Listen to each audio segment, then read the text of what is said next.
What's going on, guys? Welcome back to another video. So I got a question earlier on today. I've been addressing the stimulus checks. I've been addressing child tax credits. I've been addressing some rental assistance and other assistance programs like that. But a couple of you mentioned that I haven't really talked about Social Security. People on SSI, SSDI, veterans, railroad benefits, anything like that. And there's a reason for that. And honestly, it's not because I don't want to. It's not because I'm not trying to get you the information that is out there. But there's been nothing. There's been absolutely nothing in the sense of, is this going to help? All it is people talking about, well, we should provide some additional assistance to this group of people. We should do this. We should do that.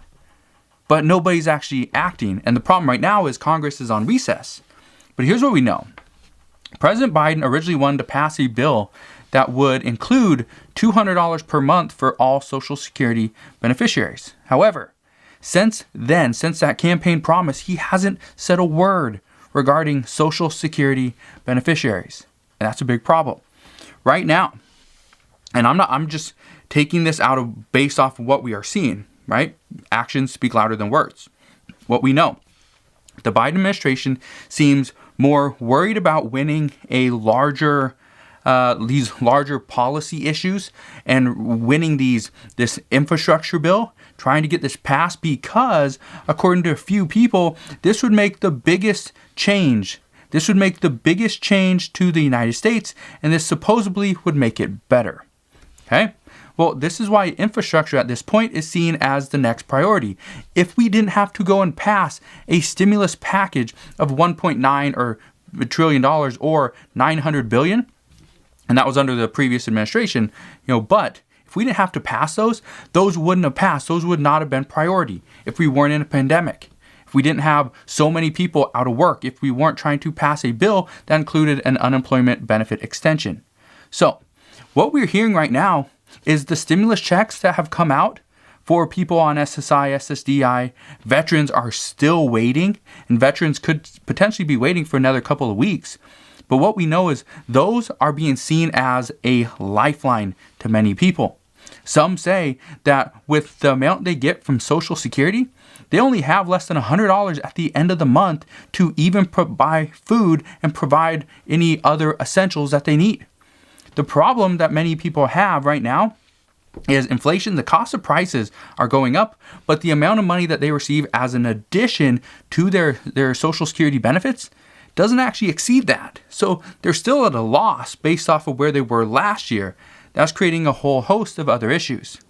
What we know is that because of all these issues, because of Social Security pretty much being left out, that some lawmakers are saying that stimulus checks have to go to the hardest hit individuals.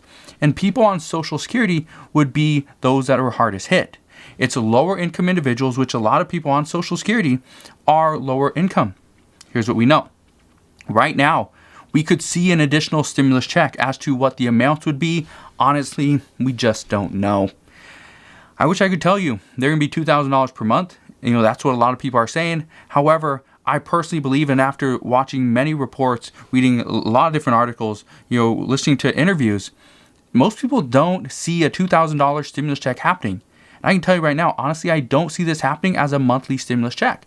Could we see a monthly stimulus check for lower income individuals at a much less rate? Lower rate? Yes. Possibly $500 to $600, but it would have to be the lowest income individuals. Here's the issue with that, and this is what some people are saying right now. When I say some people, I'm talking about experts, not lawmakers at this point. So just, take this information as you will. But what we're hearing right now is some say if we provide a stimulus check to the lowest income individuals, people that really don't even file their taxes because they don't have to because they make such a low enough income. The problem there is right now, the government is trying to send out all stimulus checks through the IRS. Well, who does the IRS know exists? The IRS only knows who exists based off who files taxes, who are dependents. That's all they know. But who actually sends out money to the lowest income individuals? It is the Social Security Administration. They know. they have records of who makes very little money. So what some experts are saying is we need to go to the Social Security Administration. We need to get their records. We also need to go to the whoever does the SNAP benefits and who does food stamps and nutrition assistance, because usually the lower income individuals and families get food stamps, get nutrition assistance. And so here's what experts are saying is we cannot focus on just the IRS and put all this on the IRS, because the IRS only knows of a handful of people. Then you got the Social Security Administration. Then you got the nutrition assistance or SNAP benefits, because all these different agencies, they don't communicate, and we know this. This is exactly why people on Social Security had to wait additional weeks to get their benefits, to get their $1,400 stimulus check, because the SSA did not send the required information over to the IRS. So right now it's a huge problem, but what I want you to understand is right now we need to keep an eye on progressives. Okay? We need to keep an eye on progressives for one main reason.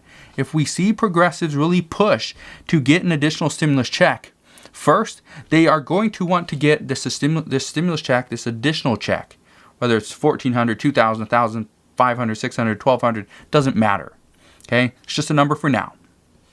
But if they push for this, what you need to look for is how many moderates, like Joe Manchin, Kyrsten Sinema, how many moderate centrist Democrats will you see that will push back and say, no, we cannot pass another stimulus check to all those people who essentially do not need the money. Their jobs have come back. They do not need the money. Well, then you're going to get progressives like Bernie Sanders, okay, Ilhan Omar, Rashida Tlaib, right? Pramila Jayapal. All these progressives are going to push back and say, okay, we understand and we get what you're fighting, your frustration. Well, let's provide a stimulus check to the lowest income individuals. That's exactly what we're seeing amongst lawmakers. This is the fight. Okay, this is the fight that's already kind of progressing. It's mainly on Twitter. It's mainly in interviews, buried in interviews that the lawmakers are talking about something that doesn't even matter to many of the American people. And then in the middle of the interview, they talk about stimulus to certain groups of people. They talk about an additional stimulus check. They talk about, oh, we need to provide for these people. We're seeing a lack of effort and relief for these groups. And it's buried. Mainstream media not even talking about it. It's a big issue. So if we see this, also if we see a push for an extension of unemployment benefits, okay, if we see this, which we're kind of already seeing it, but if we start to see it and it's a little bit more evident, okay, then expect another push for those that don't work as well. Because we know, yes, if you work and you're fired, you get laid off, you get unemployment benefits. What about those people that don't work, that have worked all their life to get their Social Security check, and now the check isn't even covering their essentials? What about them? So this is what we could see. We honestly could, okay, lawmakers push for more for people on Social Security. And if we do, it's going to happen soon. Okay, I guarantee you it will happen soon. If it's going to happen at all, it will happen soon. Now, I know I've been talking about the child tax credits before, and this helps parents, but what about those that don't have kids living with them any longer? Their kids are now 20, 30, 40, 50, 60 years old. What about them? This is where lawmakers say we have to really step up and provide for more people. We need to provide for those that were hardest hit. So that is all we know right now. Again, it's not much. It almost brings up more questions than it provides answers. But that's what we know. All right. So as soon as I hear any more information, better information, I promise I'll bring that to you. But just understand, okay? Just understand. Right now, there's not a lot. Okay. So as we hear more, I promise I'll come back and share more. I just want to thank you guys for watching. Hopefully you have a wonderful rest of your evening, and I'll see you guys on the next one.